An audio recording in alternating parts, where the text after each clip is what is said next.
പുതിയ വിവരങ്ങളാണ് വെഞ്ഞാറമൂട് കൂട്ടക്കൊലപാതകത്തെക്കുറിച്ച് വന്നുകൊണ്ടിരിക്കുന്നത്. കുടുംബത്തിന് കാര്യമായ കടബാധ്യതകൾ ഇല്ലായിരുന്നുവെന്ന് അഫാന്റെ പിതാവ് അബ്ദുൾ റഹീം പറയുന്നു. സാമ്പത്തിക ബുദ്ധിമുട്ടുകളൊന്നും മകനെ അറിയിച്ചിരുന്നില്ല. ഫർസാനയും അഫാനും തമ്മിലുള്ള ബന്ധം അറിയാമായിരുന്നുവെന്നും റഹീം പോലീസിന് മൊഴി നൽകി.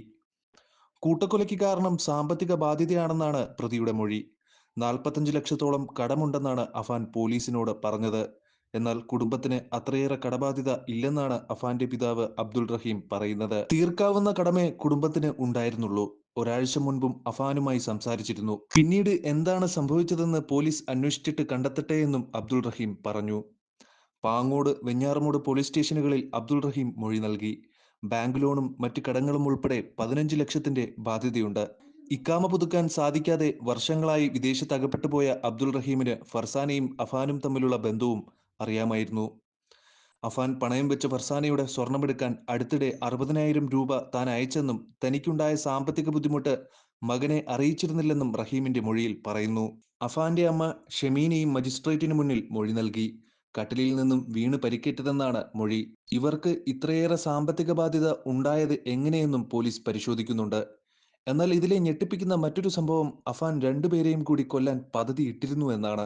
ആരാണ് ആ രണ്ടുപേർ എന്നതിനെക്കുറിച്ചുള്ള വിവരങ്ങളാണ് ഇപ്പോൾ പുറത്തുവരുന്നത്. എന്തായിരുന്നു അതിനു പിന്നിലെ പ്രകോപനം എന്നുള്ളതും അറിയേണ്ട കാര്യമാണ്. നടന്ന കൊലപാതകങ്ങളിലൊക്കെ അഫാൻ പറയുന്നത് സഹായിക്കാത്തവരോടുള്ള അയാളുടെ ദേഷ്യമായിരുന്നു എന്നാണ്. കൂടുതൽ ഇഷ്ടമുള്ളവരെ കൊലപ്പെടുത്താനുള്ള കാരണം അവരെ ആരും ഒറ്റപ്പെടുത്താതിരിക്കാൻ വേണ്ടിയായിരുന്നുവെന്നും അഫാൻ പറയുന്നു. ബന്ധുവായ സ്ത്രീയും അവരുടെ മകളുമാണ് അഫാൻ കൊല്ലാൻ പദ്ധതിയിട്ടിരുന്ന മറ്റു രണ്ടുപേർ. അവരോട് അഫാന് കടുത്ത വൈരാഗ്യമാണ് ഉണ്ടായിരുന്നത്. സാമ്പത്തിക സഹായം ആവശ്യപ്പെട്ടെങ്കിലും സാമ്പത്തികമായി സഹായിച്ചില്ല. ഇതിനെ ചൊല്ലിയാണ് വൈരാഗ്യമുണ്ടായിരുന്നത്. ഇവരല്ലാതെ മൂന്നാമതൊരാളുകൂടി അഫാന് വൈരാഗ്യമുണ്ടായിരുന്നു. അത് പ്രതിയുടെ അമ്മാവനാണ്. അമ്മാവനോടും ഈ തരത്തിൽ ദേഷ്യമുണ്ടായിരുന്നു. അനുജനെ കൊലപ്പെടുത്തിയതോടുകൂടി മാനസികമായി തകർന്നുപോയി. പിന്നീട് ആരെയും കൊലപ്പെടുത്താൻ കഴിഞ്ഞില്ലെന്ന കാര്യമാണ് അഫാൻ പറയുന്നത്. ഇതിലെ പ്രധാനപ്പെട്ട മറ്റൊരു കാര്യം, കൊലപാതകം നടത്തുന്നതിനിടയിൽ അഫാൻ മദ്യപിച്ചിരുന്നു. കാമുകിയെ കൊല്ലുന്നതിന് മുമ്പ് തന്നെ ബാറിൽ നിന്നും മദ്യപിച്ചിരുന്നു. അതിനുശേഷം വീട്ടിലേക്ക് കാമുകിയെ കൂട്ടിക്കൊണ്ടുവന്ന് മറ്റുള്ളവരെ കൊലപ്പെടുത്തിയെന്ന് അറിയിച്ചതിന് ശേഷമാണ് കാമുകിയായ ഫർസാനയെ കൊലപ്പെടുത്തുന്നത്. അതിന് പിന്നാലെ അനുജനെയും കൊന്നു. ബാക്കി വാങ്ങിവെച്ചിരുന്ന മദ്യം കുടിക്കുകയും അങ്ങനെ പ്രതി അബോധാവസ്ഥയിലേക്ക് പോകുകയും ചെയ്തു. പിന്നീടാണ് പോലീസ് സ്റ്റേഷനിലെത്തി താൻ ഇത്തരത്തിലൊരു ക്രൂരകൃത്യം ചെയ്തുവെന്ന് പറയുന്നത്.